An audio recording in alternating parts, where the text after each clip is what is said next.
Ladies and gentlemen, welcome to the second installment of the Daddy-Daughter Fist Fight podcast. And I'm ready to really, get this popping. Mm-hmm. But there was something we talked about, something we talked on yesterday. Yesterday. Something we talked on last time. That I kind of talked over and we kind of talked past it. Mm-hmm. So we were talking about that dude that was beating you up and knocking you and slamming you or whatever was happening. He took you to cross state lines. He did all this stuff. So we laughing now, but it was serious. It's in the past. Right. You kind of laugh in the past. So yeah, the nigga that was jacking you up, we kind of talked past it. So I want to go back to that because we were just getting into it. Tell me, this is what I want to know first. Mm-hmm. First and foremost, how did this start with this dude, and how did y'all? Get into voodoo and Arizona and all that stuff. I ain't saying you was in the voodoo.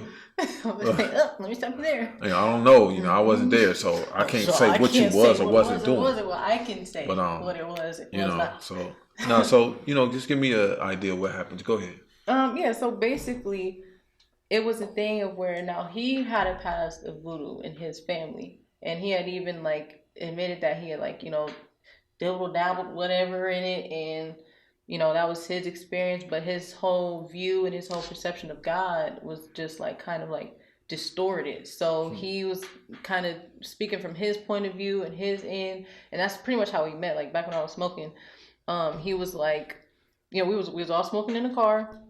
Why would you even date a twisted voodoo nigga? What would we possess you? All right, now we're gonna date. Come on, voodoo nigga. No.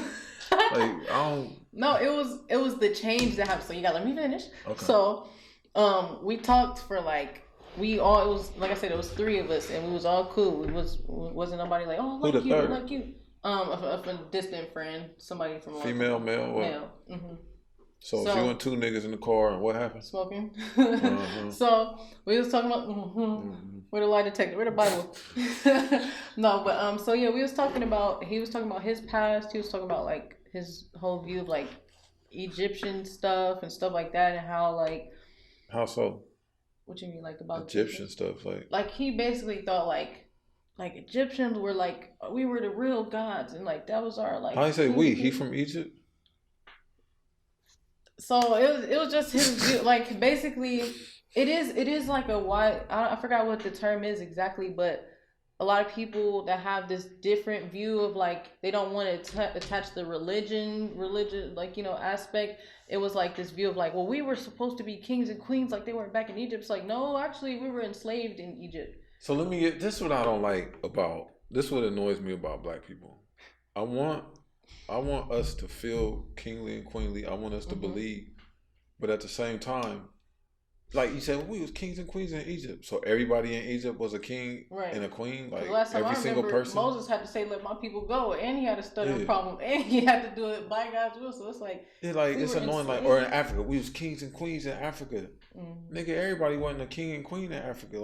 That don't even make any sense. Right. But I understand if you want to, try to use that as a way to motivate yourself and motivate your brothers. Right. But just it's just kind of... It's not worth it. Oh, really quick, I hate to get off track, but I gotta say this before I forget. Mm-hmm. It reminds me of this whole all or nothing thing. Matter of fact, I'll talk about this later because it's going to take over the whole conversation. I'll write it down. It's going to take over the whole conversation. I'll bring this up later. But let's get this part out the way. So you with the voodoo nigga. He got you in the car. Him and this other nigga got you hemmed up in the car smoking. And no, I was smoking. And it was a way I didn't have to pay for a whole bunch of stuff. I didn't have to go. It was just okay, this is cool. I just get to smoke. These are my people. They not about to try to hurt me. I mean, I didn't know that then. Okay, so you said you didn't have to pay for stuff, meaning? I didn't have to They paid for you. So the guys paid for you, and they put you in the car and you smoke. So now I quit. Okay. All right, go. So basically, it was a thing. Now I would give them gas money or something like that. If they came up to my house, but just it was cool shit. Exactly. Cool. And I was no, I'm not doing extra. Cool. Yeah.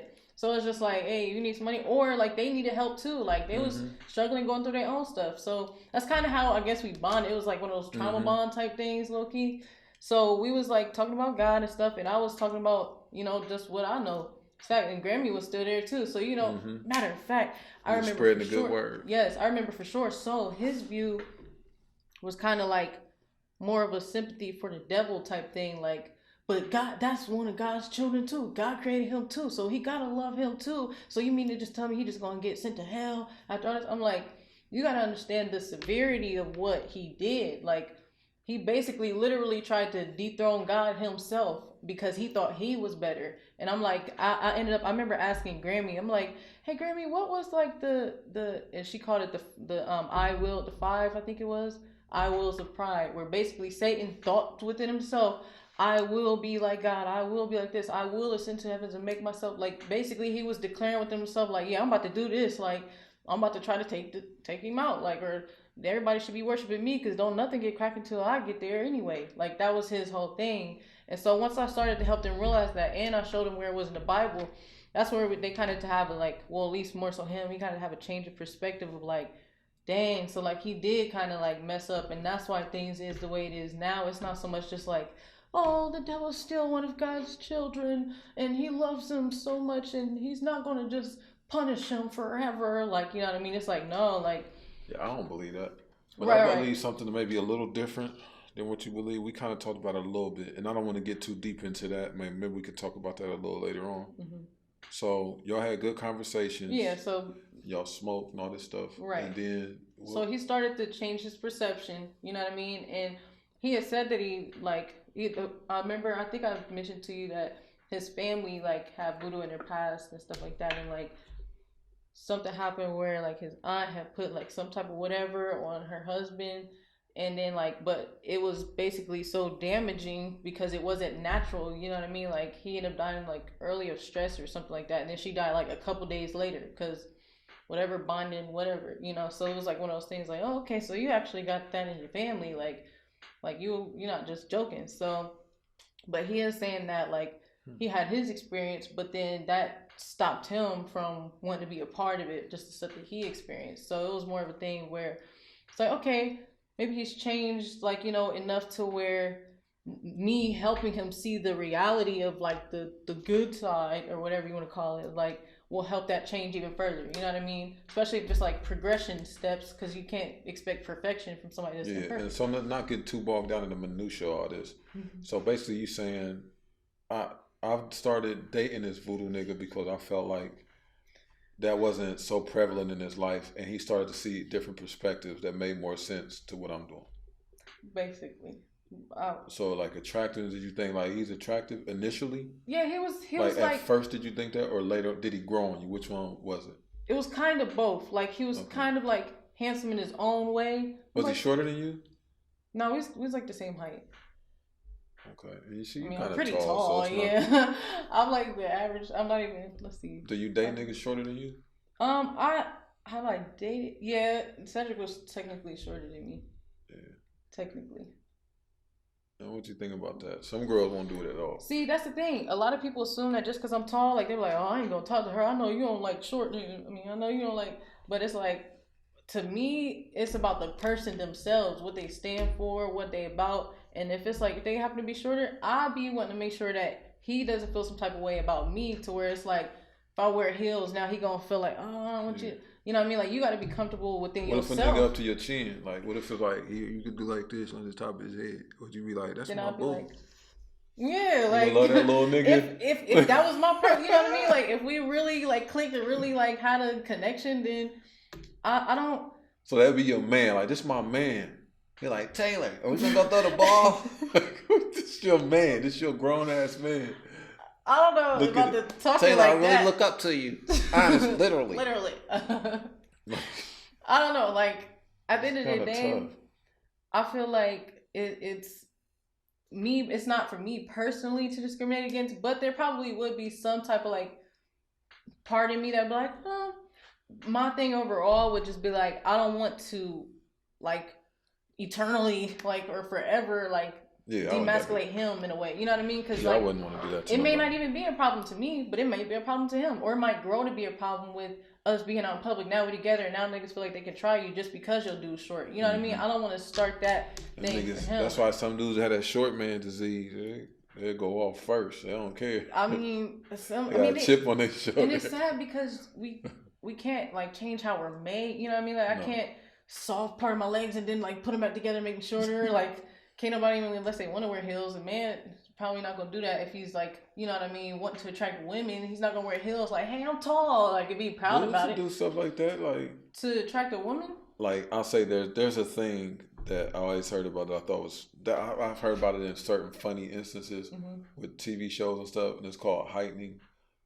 Like on some TV show, there was like a funny way they did the show where the dude like got a little extra, these little things he put in his shoe to make him a little bit taller. Well, how did? Because it was like smaller people. I don't want to call anybody a midget or a dwarf because I don't know how things are these days. Yeah, you can say the wrong thing, so I'm not going to say any of those things. Right. There were shorter guys who acted. You know, they would be purposefully calling them to act like, yeah, we want you for this role, and this was on a TV show.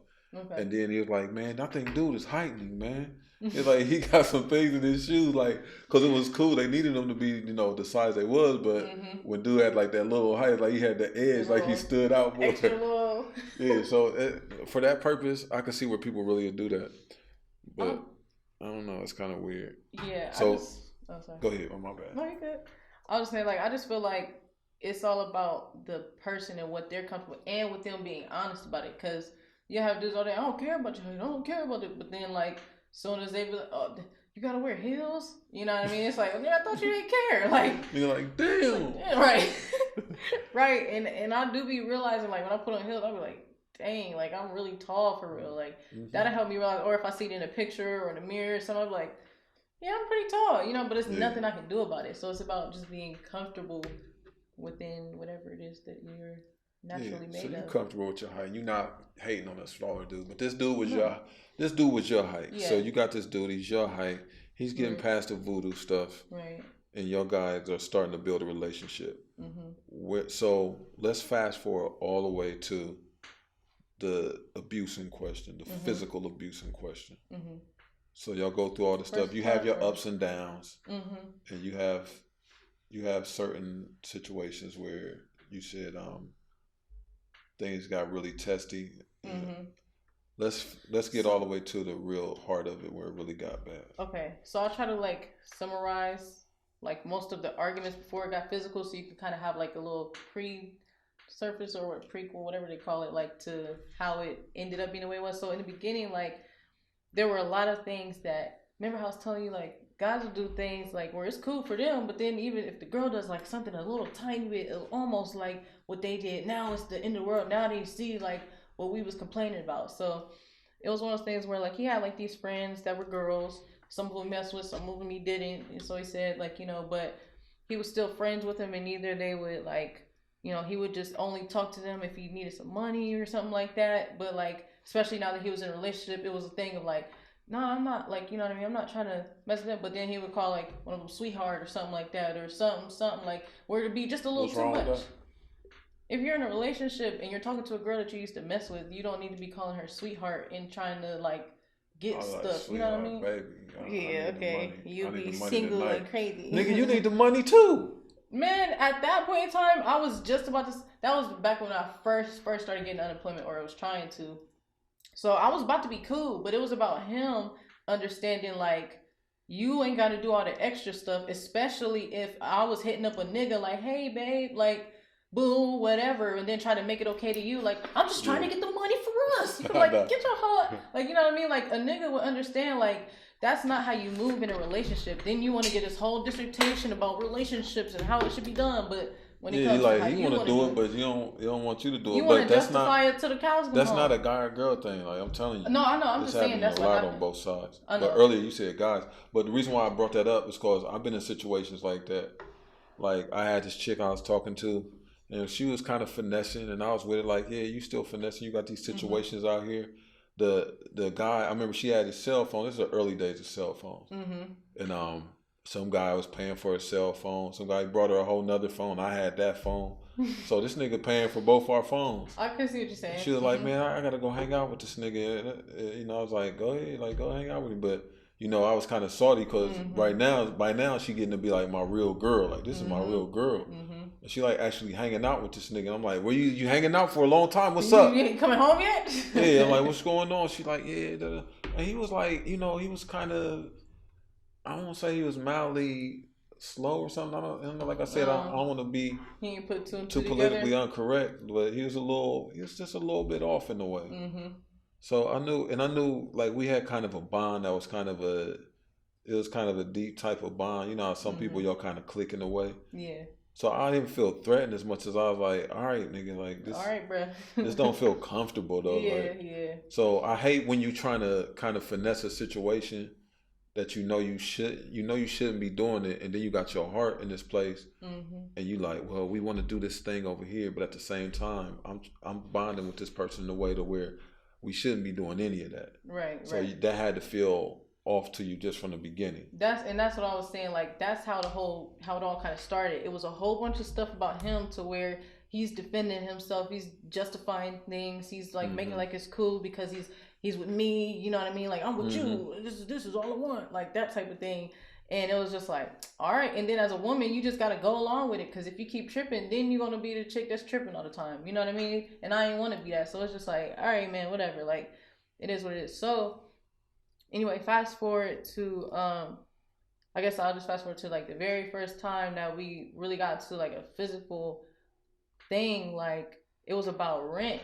And he was still like, trying to get money and stuff like that. But I was the main one that had like any type of anything solidly coming in, or at least like, more than just like $50 or something like that. Like, like actual, like at least a couple hundred, like for whatever was going on at that time. So, it was like, he was saying that he had to pay a certain amount for his grandma's condo. And then once he paid that, we didn't have to pay nothing for like another 3 months or something like that. So what ended up happening was, I don't know if the nigga smoked too much weed or what, but we ended up having a conversation like a couple days before. Why you look like that?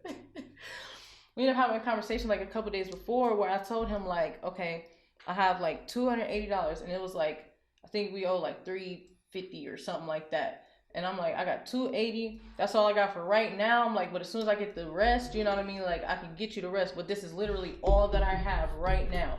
So at that moment when we had that conversation, he was like, okay, cool. Like it was more of like I appreciate you for what you're doing type thing. It wasn't like super like, oh, thank you forever. It was just like, okay, that's fine. Like, okay, we'll work it out. It was that type of deal. When the day came where we actually had a conversation after I'd already given him the rent, and I was waiting for my the rest of my money to come in. I was still waiting for unemployment at that time because it was taking forever. So that day I'm like, he had said like, where's the rest of the money? Something like basically he was trying to figure. I'm like, well, I told you that's all that I had, and you know what I mean. I'll get you the rest when I was pimping you. No, like I didn't know you got. No. This is how it happened. He literally said that he never agreed. Basically, he forgot the conversation that we had. I'm like, so you don't remember the conversation that we had in the car where I said made it like a thing. Forget the conversation. Daddy, he literally forgot the conversation and then made it like a thing where I was saying like, all I got is $280. That's all you gonna get. Like he made it like that was my thing. Like I never said like. How much did he have on it? I can't even remember now. It's so far in between. Like everything. Don't worry about what the fuck I got. No, he was probably waiting for his money or his parents or something, however it was. It ended up being a thing of where like he basically thought in his mind that I made it like that's all I was going to give you, and you said that was cool. I'm like, no, we had a conversation where I said that's all I got right now, and so like the way, I don't know, nigga just obviously still have some stuff going on, maybe from the past little experiences or something. But I remember for a fact, when I realized, because he said something like, I'm gonna ask you something before I turn into Satan, something like that. Like I'm like, nigga, what? You sound like a pimp. You was getting pimped, man. You don't even see it. No. This sounds exactly like something. Never mind. Go ahead. Thank you. So what ended up happening was he was still stuck on the fact that he thought that I was saying that was all that I was going to give him, and I was still trying to. So we basically are having like, where you have like one of those conversations where y'all really aren't seeing eye to eye, but y'all almost kind of saying the same thing. It was kind of one of those things where he just wasn't understanding.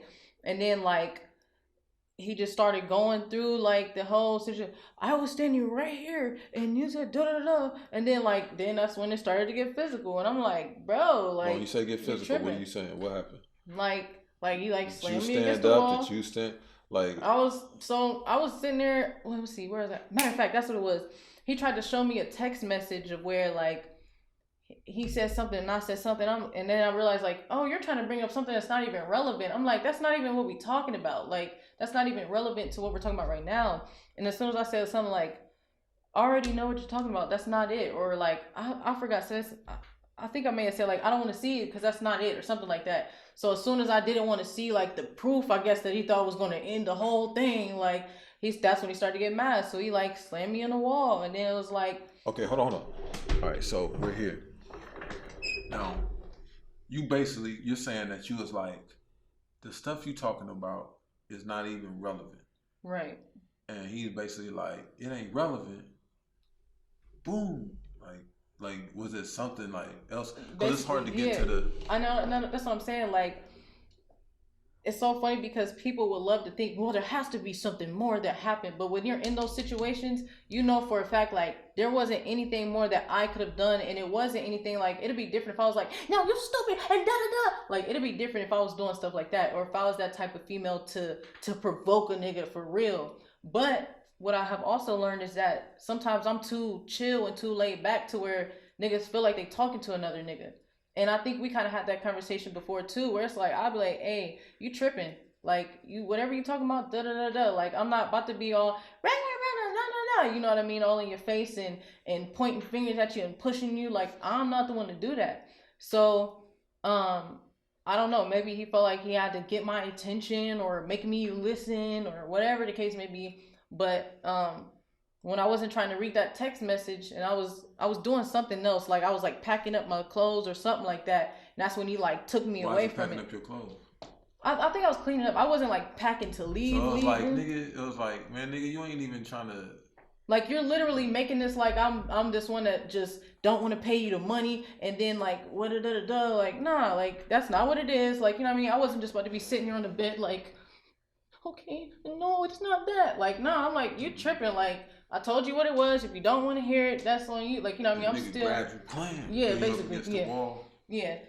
And was holding you there, or it was a couple. I mean? It was a couple of different things. Like, he would be holding me there, yelling in my face, and then he'll like push me in, like you know what I mean, like re-slam me into the wall, basically, and then like making me walk all the way over here to prove his point. Like, and then I was like this, so you're right here, and then you da da da da. I'm like, bro, get off me. And it's like the more that I would be like resisted, the more he felt like he needed to control me again and like put me back into whatever. So it became a thing where it was like, it was just like a controlling thing at that point. And then I remember at one point, I'm like after like 10 minutes almost, I'm like, bro, it's still me. Like, and then like he like, it was literally like a spiritual thing, because I'm like, at that point I'm crying like, bro, you're tripping. Like, it's still me. Like, because he was just going off like on a tangent. Just, it could have been a real spiritual arguing thing if you called me.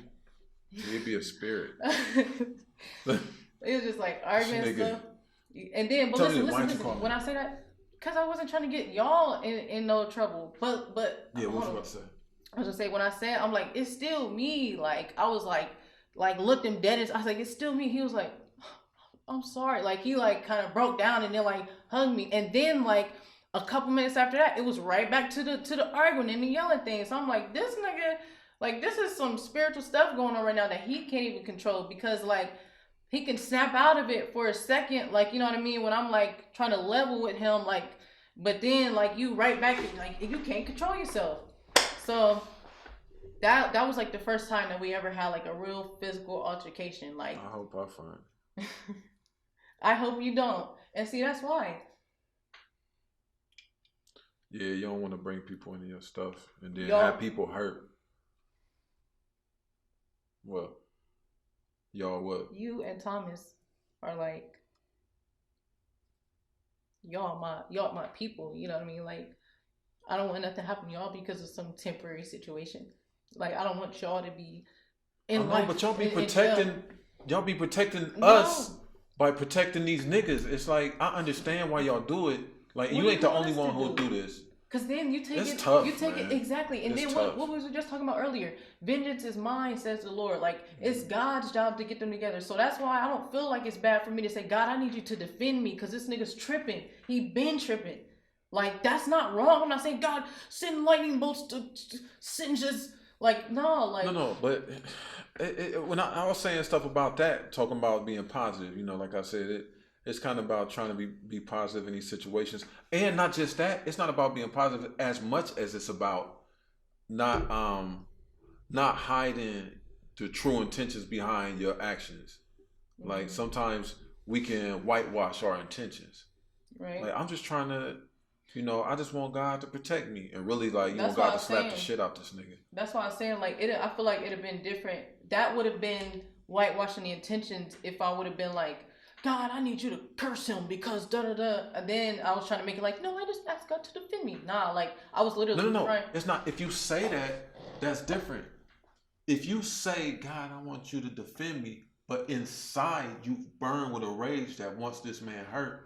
And that's like what's driving this defense. Like, God, defend me, please. See, and that's what I was telling you before. It was never that. It was more of a crying out of desperation. Like, I am out here thousands of miles away from home. I literally I don't even know how I'm about to get back home. I pray to God this money come through because I don't got nothing right now, or I don't have enough. You know what I mean? It was like a pure desperation of my soul. Like, Lord, I need you to come through right now. Just getting in Arizona, and you're like, what's the purpose of being in Arizona? Because they had, remember I told you I had a roommate. So the roommate had this dope. It was a really dope place. Like it was I don't know if it was a condo, but it was really dope. Like it was a nice place. You said a roommate. Yeah. So are you saying your guy lived in Arizona with this guy? No, he knew somebody. Okay, he knew somebody that used to live there from before. And then they had like a place where they were moving out of. So basically, it was like, yo, I got this place that I'm about to move out of. You know, you can have it. It's only this much. You only got to pay this much. Da, da, da, da. So it was somebody moved from the place in Arizona. It was like, we about to take over the place in Arizona. Basically. And you was supposed to be staying in Arizona with this nigga like pretty much indefinitely? Not indefinitely, really, but that was kind of like the next move. So let me make sure that you understand what was going on at this time at home. Grammy was about to be going to a nursing home. Mommy was already leaving. Thomas already had all his other stuff going on. I was just about to be basically homeless. Like, don't know where I'm going. Don't know what I'm about to do. And I just remember, like, feeling like this is, like, even if this ain't the right move, like, even if this ain't, like, the best move, I gotta move. Like, I can't go stay with so-and-so. I can't go do this. I can't go do that because I'm tired of being everybody's burden when my life is too much for people. Like, that's where I was. So it was just like, well, hopefully it worked out, hopefully whatever. Like, it was just a thing where I just had to move. I had to go. So, that's how that ended up happening. And it was just kind of like, well, I got to kind of ride this thing out, stick it out, because if I don't, then I don't know what I'm going to do. I can't go back home, and then Grammy leaves and goes to her nursing home, you know, and all this stuff. And then it's like, everybody's doing their own thing. Everybody has their own life, and I'm just here, you know, like, so that was kind of like the whole reason for why I was even in that situation in the first place. Cause I kind of saw it as like, well, even if it don't work out, I'll be out in Arizona. Maybe I can just find my own place. You know what I mean? I'm by myself. I don't got nothing like to lose. You know what I mean? So it's just like, maybe I'll just start my life out there, whatever. So, that's how it ended up happening, like where we ended up going to Arizona. And we almost didn't go to Arizona because we was still fighting while we was like, not like fight, but like arguing and stuff like that too, while we was in Cleveland. So it was almost a time like where I didn't go, maybe all the way up to like the day beforehand. But then like we had talked about something and had some type of plan or something. And I'm just like, all right. Because like I said, it was still that time ticking pressure of being at home, and it might not even be home anymore, you know? So it's just like, all right, I got to do something. You know what I mean? Like, even if it's a mini vacation, which is a vacation of hell. But, you know, it's just a thing where I'm just like, okay, whatever. So that's how Arizona even ended up being an option. And because it seemingly had like everything on together, like, okay, we just move in, dude already got the place, you know, so it's not like we just waiting to see if we got a place, you know, whatever. It was like, well, we at least already got that together. You still feeling, dude. And he didn't put his hands on you before then, right? Before what? Before Arizona. The first situation was what happened before Arizona. Oh, so they slammed up against the wall, and I don't know, and the Yeah, like so snapping out of it, and then snapping back into it. we had like a break per se, like in between before we actually went to Like y'all Arizona. broke up, break? Like y'all split up for a while, but like Yeah, like so I was back at Grammys for a little bit, and he was like at his parents or wherever he was. how long? A But month? like, 2 months? What? no, it's probably like a Two couple weeks? weeks. It Okay. was probably like maybe 2, 3 weeks or something. But we were still talking on the phone and stuff, Yeah. and we would like try to hash out whatever, or, you know what I mean, how you like revisit problems and try to figure out like what happened, what went wrong, that type of thing. But it wasn't like, well, where did we go wrong? Like, it's just like, well, this happened, da da da da. It's kind of like just going back and forth about the situations Yeah. themselves. And it sucks as a parent because if you think about going through all this stuff that you went through, and then I on my side, one thing I learned as a parent is just about something I talked about before is like you kind of hit a rock bottom as a child, Mm-hmm. and you begin to build your life from there. So all the kids who didn't pull their shit together, all the kids who didn't do it right, they usually end up hitting rock bottom. They kick it. They get their freedom from being a child, and Mm-hmm. they kick it, and they kind of had a steady decline to where they hit the bottom. They wallow around. Some of them make it back. Some of them don't.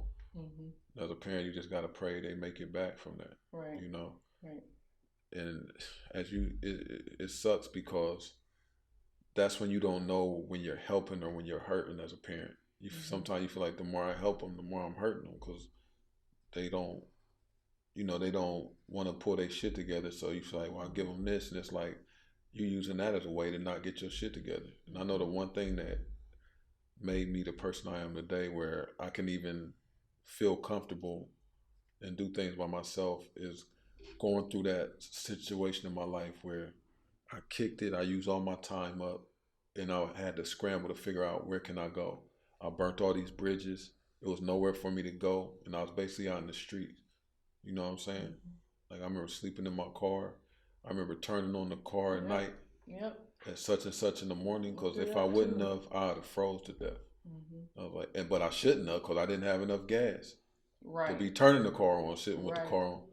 Like this Right. is the type of shit that I led myself into. Like, and it sucked. But that's what builds that thing in you where you like, oh, I gotta get up, I gotta get to work, or I gotta hurry up and do this, or Mm-hmm. I can't kick it tonight because I gotta. Mm-hmm. Because without those things, the people who don't pull their shit together in the beginning, without having those problems, you never gain the backbone to do what you have to do. What's best when Right. it's what's best for yourself. Like adulting yourself. Yeah. So I hate going through this, and I hate seeing you going through this mess, because this stuff, it's just painful. It is painful. So I hate that she has to go through this stuff. So this dude puts his hands on you. Y'all guys break up a little. I mean, y'all guys take a couple weeks. Y'all still talk. Y'all push it back together. Mm-hmm. Y'all get out to Arizona, and let's fast forward because I don't want to spend all day talking about Right. this. So let's fast forward to the thing that finally broke it all, because I think it was another physical incident It here. was technically like two, but the first one was when we like kind of like a little bit after we had first got there. So it was just like, dang, like I'm out here now. You know what I mean? Mm-hmm. Like, but then that's when I really started figuring out like, okay, this definitely ain't about to work. Like I need to figure out how I'm gonna get home. Like, but I'm still playing it cool. Like, you know what I mean? Like, oh, everything's cool. Like, but I knew in my head like I gotta get up out of here. But I didn't want to alert him to that fact because then it'll be a problem. Oh, now you're trying to leave me out here by myself, and like so.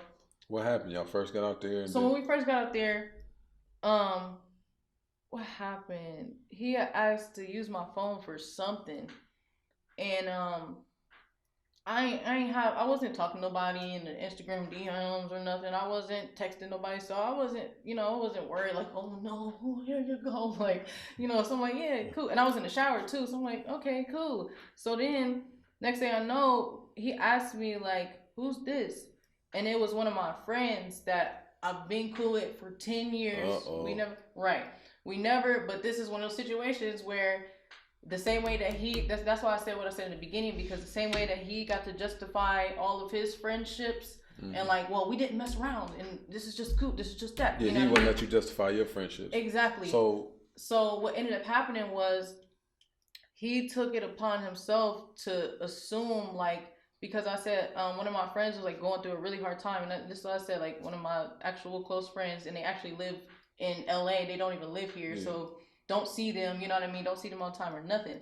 But he saw a text message when I texted from my iPhone, like, hey, this is my new number, you know, hit me up if you need me or something like that. Like, it wasn't like, hey, I miss you, or hey, boo. It wasn't no boo, no babe, no none of that. Like, it was just like, this is one of my friends who's going through a hard time. And he got mad and put his hands on you? Basically, yeah. So he just couldn't believe in his mind that, you know, it was just a friend type thing, or like, I guess maybe it was because he had knew how I felt about him justifying this stuff, and whether he told me the full truth or not, you know what I mean? He was thinking from his own perspective, like, when I told her it was just a friend. Matter of fact, that's what it was. His ex had a friend that she was like cool with and kind of hanging out with, but it was just a friend. But then when they broke up, she ended up being with him or something like that. Mm-hmm. So I'm like, nigga, that ain't even me. The nigga don't even live here. You know what I mean? Like, and we don't mess around. We don't see each other like that. Like, we've never had sex, like nothing like that. So like, you're really tripping. Like, I can understand how it might affect you by seeing it and you didn't expect to see it. You know what I mean? I understand that. But now you're taking it further by feeling like, oh, I can't trust you at all because of this. And it's like, but I'm not your ex. So anyway, it ended up becoming a thing of like where it's back to the slamming and the pushing, and I actually ended up having to go. I ended up finding out I had a chest contusion because he pushed me so hard that one of my somethings, whatever that means, chest contusion, like where it like is bruised or something or whatever. So, but I didn't find out till later. I just knew that my arm was hurting. It was like something in my collarbone around there, like it was hurting. So then I finally ended up going to the hospital and finding that out. And then that's when I knew for sure, like, yeah, it's time to go. So fast forward to the last situation where I told you I was about to come back home for your birthday, and it was about to be like my photo shoot going on. There was a bunch of stuff going on. And by that point, he already had dropped his phone. Remember, I was like, I had to ask God, like, God, I need you to defend me because this nigga's tripping. I'm all the way away from home. Don't know how I'm really going to get home. Don't know what's going to go on. That's actually how me and AJ ended up getting back cool, because I stopped talking to him too. Like, I was like cool on everything, but I ended up reaching out to him, and he ended up helping me get my flight back home, and then I paid him back. So but I had to figure that out for myself because I wasn't about to stay there, you know what I mean? Like, I wasn't about to stay in that.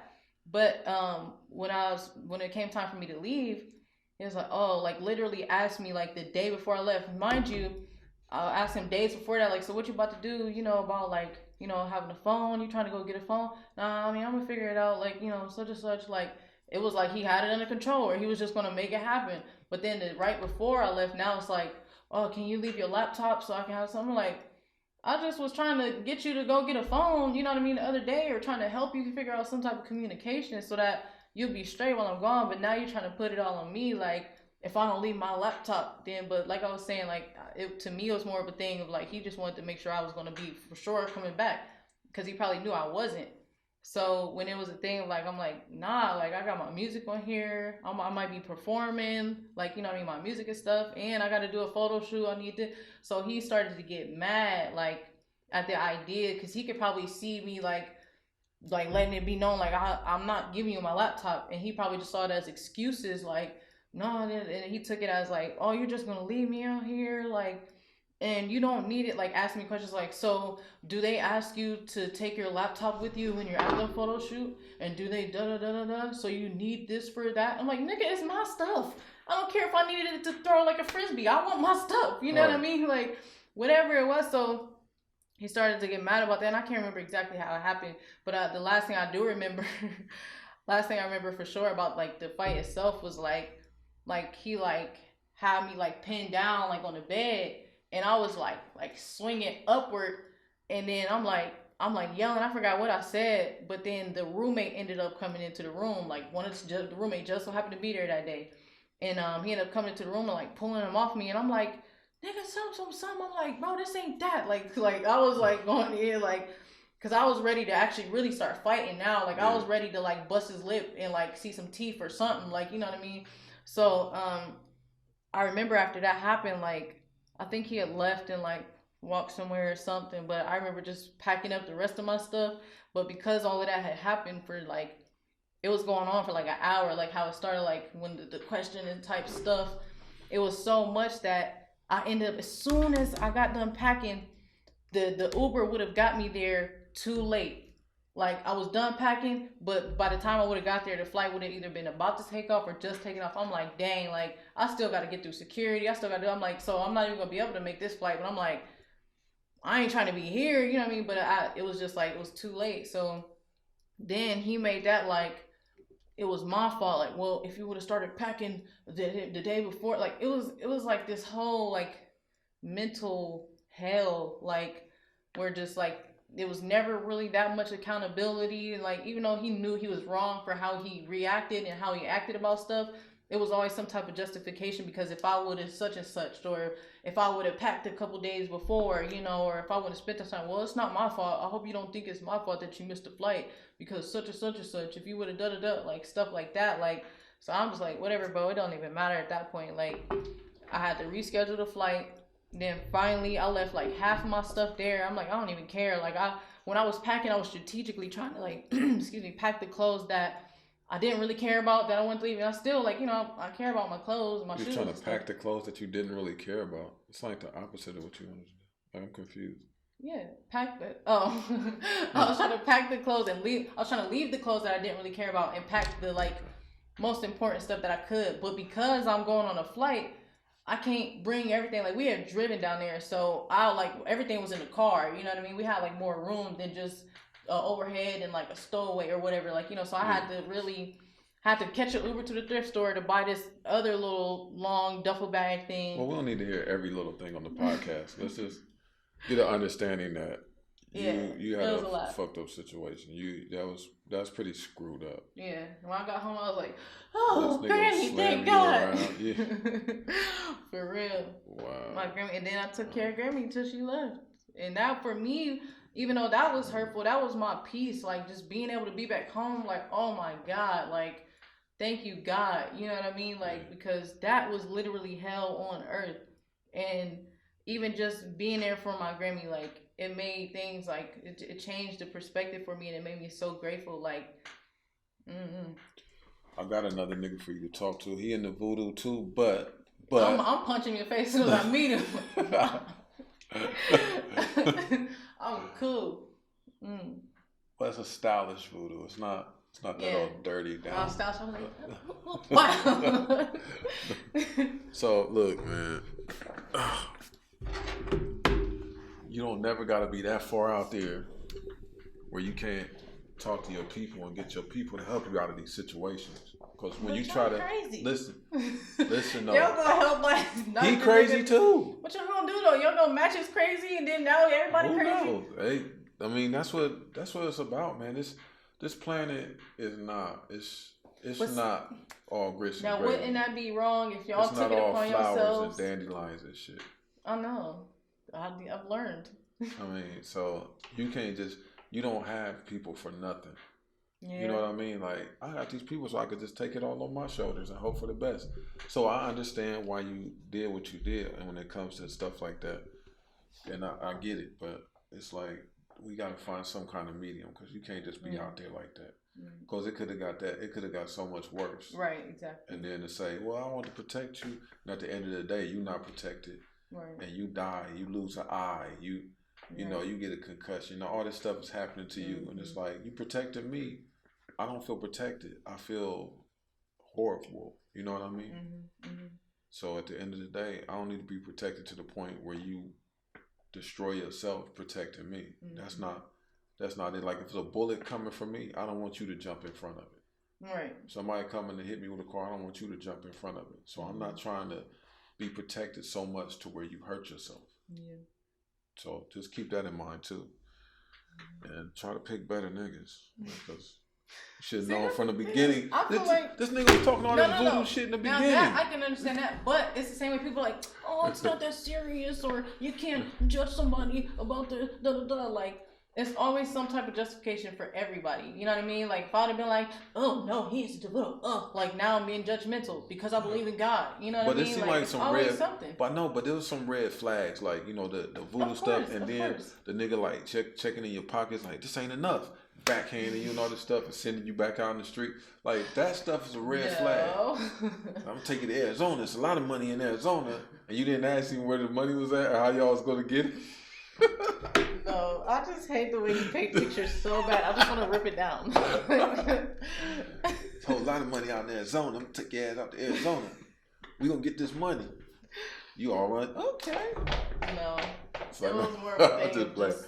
No, I know how it's tough because when you it's basically you'll get into these positions and then you'll try to do what you think is the best next move when you're in those positions. Mm-hmm. So trust me, I know I've been there a million times. Yeah, I've been there a million times. I remember when the stove was the heat. You know, like this is the heat, and I'll sleep on this couch right in front of the stove. Right. And then the stove thing, then the oven thing burnt out. I was like, oh shit, like ain't no wow, heat. that happens. Yeah, that thing can burn out. Like, I guess if you're using it every night. Like, nigga, figure it out. And then I had to go buy another. Somehow, like, managed to buy another one, like somehow, and put it in. Should have bought a space heater. Right, nigga, get a heater. Buy a whole new oven. I'm telling you, just put yourself in these positions, and you just rocking and rolling until you can figure your way out of it. Yeah, and that's what I was saying too. Like, that's why I gave like the beginning of how it was at home, because you know how mommy be like, she don't be meaning to, but when she let you know, hey boss, it's about to be a wrap for the like for everything. Like, so you like, oh shoot, it's all about to stop. Like everything's about to. So like, I'm not saying that like, you know what I mean, but it was just the whole environment itself. Like, we knew Grammy was going to end up like being somewhere either, because I had took her to a couple places to look at, like nursing home places. So I knew like, okay, whenever these people respond, like she gonna be ready to go, you know, like, and so, and then like, you know, like I said, like Tom's already had his stuff going on, so it's just like, I can't depend on that again, like, you know. And I'm not trying to be the first thing he gonna tell me. See, this is why you need a nigga. This is why you need friends. This is like, okay, thought that's what family was for too, but okay, like, you know, like I always try to be there whenever you need me. So it's just one of those things. Like I was telling you, like when you have that certain perpetuation of relationships to where you end up being the burden, or people end up being like, well, why don't you have this, or why don't you have that? Why don't you? It's like, man, like everybody's been in a situation where they either didn't have something that they needed to, or that they were supposed to, or whatever the case may be. And instead of having somebody kick you while you're down, you'd rather have somebody extend their hand to help you up. It's not saying like, oh, everybody should be willing to help somebody, but it's just like, I feel like it comes to that compassion and understanding, like, especially if you've been in any type of rough situation yourself, where it's like, man, like, it would have really made a difference, and it probably would have helped me even get back on my stuff better. Like, if somebody would have showed me like that compassion, you know what I mean? It didn't even got to be physical help. Even if you just said, "Wow, I'm sorry to hear that. I'll pray for you." I'll say this about you: you're not a person who never had their shit together. I mean, you know, right? Like I've had stuff before. You know, you put things together early on that made me say, all right, like my girl got some sense. She know how to put this stuff together. But sometimes you can't hit a point where things don't come together right, and then you fall in this rut, kind of. Yep. And I do feel like you did kind of fall in a rut a little bit. Promise, as soon as I started smoking weed, that stuff got bad. Because it, like, for real, like, the one relationship before this one, that's when I first started smoking weed, because he was from Cali. So it was like, that's when I was living out in New Albany, and I had the car. I was cool. But, and I'm not saying this is only a result of stuff like that, but, like, of course, there were other things in life. But you had a nice little place out there. Yeah, it was cool. Then I ended up getting into the wreck, and then things kind of got shaky. And then my roommate wanted to leave because she didn't like how, like, you know, it was just one of those things, like, it was just personal stuff where it's like, I don't want to be out in the living room all the time, or I don't want to have a whole bunch of people over, like, you know what I mean? And the house ain't clean. The guest bathroom's a mess, but you want to just have a look at whatever because you think it's yours, and I got one in my room. So it's like, nah, niggas is going to be like, y'all dirty. They're not going to be like, oh, the one who only uses the bathroom is the one that's, they just going to see it as a group collective effort of dirtiness. Like, y'all, you know what I mean? Trifling. Basically, and it's like me trying to tell her that she felt like I was trying to be her mom, like, or you know what I mean? Like, trying to, like, parent her, like, and it was like, no, like, I don't want that negative assumption with our house. Like, especially if you're the main one that likes to, have company. I don't mind like having company every now and then, but if you're the main one that wants to have like company and friends and okay, well we need to make sure that this place is in order to have that. And it would kind of just became a thing of where she just felt like, oh, we're not really like as close as we were as best friends anymore. You don't want to go out that much, and you don't want to. And I'm like, I don't really care to be seen, and I be tired. Ain't nothing wrong with that. Right, but that was her decision to leave after we had just re-signed the lease. So she banged out with her other best friend and then left me with the lease. So and everything was in my name too. So I'm like, wow, now I gotta find another roommate. Couldn't find another roommate that fast. So end up getting evicted. But you had trouble at the one place though. Which one? Out east, but I don't want to get into all. Yeah, that was the other roommate. I got another little subject that I wanted to get on to. Yeah, let's not go into that. So, and I want to keep this. And I try to keep these podcasts in around an hour or so. And where we at, brother, right now?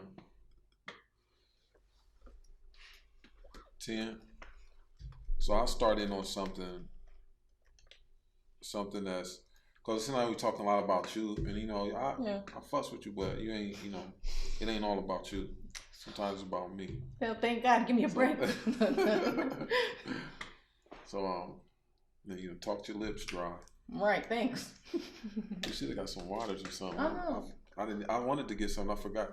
I got all that stuff at Walmart, and then I saw those long lines, and I just threw it down. I was like, you know what? No. I was like, I hate being in the ghetto places because they pile us all up together. They make us all go to the same place. So you get into the line. It's like a line stretching around the corner. And then they got people standing back there stocking shelves. Yeah, and then there's ghetto niggas that work the store, so they ain't working the store real good. Like they're like, it's just annoying. I'm about to go on break in 10 minutes. Like you can't use the 10. All right. So I wanted to ask you this. This is a question I came up with. Okay. Cause I know it's got to feel weird. It's got to feel a little weird that I'm my age in my 40s and I still make rap music. How do you feel about that? I've never for me anyway, because, and it's not just because I'm your daughter or nothing like that. But I feel like your gift is your gift. You know what I mean? And if you was just out here trying to I got the holes.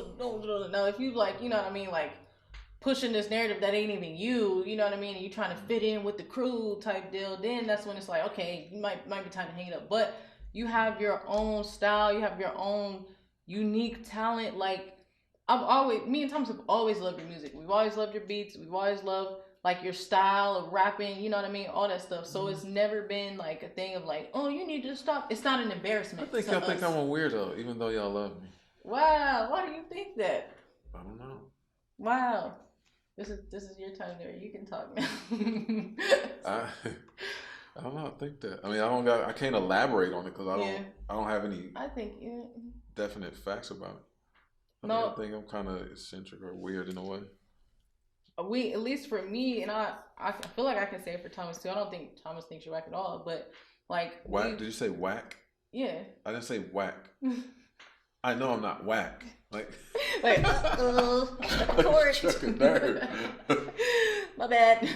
No, I say kind of weird though, you know. Yeah, and even anything negative, any word negative that you want to put in there. We've never thought that. You know what I mean? Now, to the outside world that doesn't know you or doesn't know you as a person and your style and who you've always been, they may think you're too old and but there be people. I don't pay no attention to that. Exactly. There be people 50 years old in college. You know what I mean? It's what are you gonna tell them? They're too old to learn. They're too old to go to college. So I'm too old to use my gift. What I'm naturally made to do, I'm gonna do it till the day I die. The way I look at it, I remember a long time when I was a kid, and I remember it was this dude, it's an older guy, he had to be in his late 40s, and we was playing basketball outside on the court. We was playing full court. And this dude wanted to play us. He was like, I want to play y'all. He was like, man, I want to play this old dude. We was young teenagers. So this dude ended up playing all of us. We had a whole team of 5 people, and he played against us. You remember when it was just me and you playing football against no, wherever we was at? Wow, you sound like Thomas. Oh my goodness. Thomas said you be doing that. I got witnesses that be like remember, and then you be like, nope. I have witnesses that literally they was like, just stop asking them stuff. Like they told me to stop asking them to remember things because he was just like, oh no, like wow, it was just me. Okay. Yeah, so this old timer, like he's out in the court just balling, he's shooting jumpers. And it was kind of an even game. And then our mind was like, man, this old dude can't be all five. It's like 5-on-1. Right. And we playing full court. Like, so you got to run down and you got to get a rebound. But he did all right. I don't know I can't say he beat us. I can't remember exactly if he beat us or not. Right. Okay. I ain't going to say all that. Nah, but, I remember it was like, he did all right. And I think like him as an old cat, he just wanted to get out there. If he could still do it, he gonna do it, Yeah, like why not? And that's how I feel about music. Too. Like if I could still do it, I'm gonna do it because that's my thing. Like that's the thing I've always done. And as long as I can do it, I'm gonna do it, and I don't care what nobody's saying. Exactly, especially if it. Now I'm not saying it makes him happy, brings him peace. You know what I mean? But like if that's your thing and that's your lane, you know what I mean? Like as long as I have the ability to, because who knows what, God forbid, anything can happen to where I can't even run normally. You know what I mean? Now I'm thinking about the days, wishing that I could go back to when I used to play. You know what I mean? Like, and that's the thing that myself, like I try to consider everything as a blessing because you never know when it could be taken away or when it could change just a little bit to where you wish it could go back to the way it was. Yeah. So. Because I made a diss track about you. I don't want to hear it. I didn't so I can start writing mine. I was starting to work on it. I freestyle mine. I was starting to work on it. I mean, it was something personal, like, because it's something that happened that, I didn't like. I thought it was pretty. So anyway, we'll talk about that next time. Wow. Thanks for, all right, I'm about to start thanks for joining us. I think our time's up. Nigga, I didn't even write the track. If you want to do the tracks, we can do the tracks. Okay, we can do the tracks all day. Stay straight facts. Nigga, you ain't said nothing but a word. Hey, or two. That's what's up. All right, bet. This track. And you know what? I saw well, remember when me and Thomas we saw who's the chick from Love and Hip Hop in the mall? Cardi? They was here for a long time ago. It was a lot of years ago. The one little light skinned chick, Cynthia or something. Sin. Yeah. We saw her in the mall. We didn't know who she was. She was like, oh, y'all guys can talk to her. It's like, okay, like who are you? Like it was just her and another chick together. It wasn't like she had an entourage or nothing. Yeah. Then we found out it was her. We was like, oh, it's like let's get a picture and all this stuff. And I remember I called Thomas nigga. I was like, come on nigga. Da, da, da. And she said he calls his son nigga. I was like, wow. I was like Joe Biden called his son nigga all the time because she slipped up with that one. She didn't see that one coming. Right. But yeah, I said all that to say, sometimes I might call you nigga, but it's all out of love. I have a twin brother and I'm a daddy's girl, so I need to stop saying nigga myself. You know what I mean? Like I'm working. I got it from my mom, so I'm blaming you, Mom. Thanks for that. And with that, we're out of here. We'll talk to you guys next time, and I'll tell you all about this diss track I was making for my daughter. And I'll have one to follow up. Now, if you want to really make a diss track, we can do that. You just said that you had a diss track. I'm saying that I was working on it. Bro.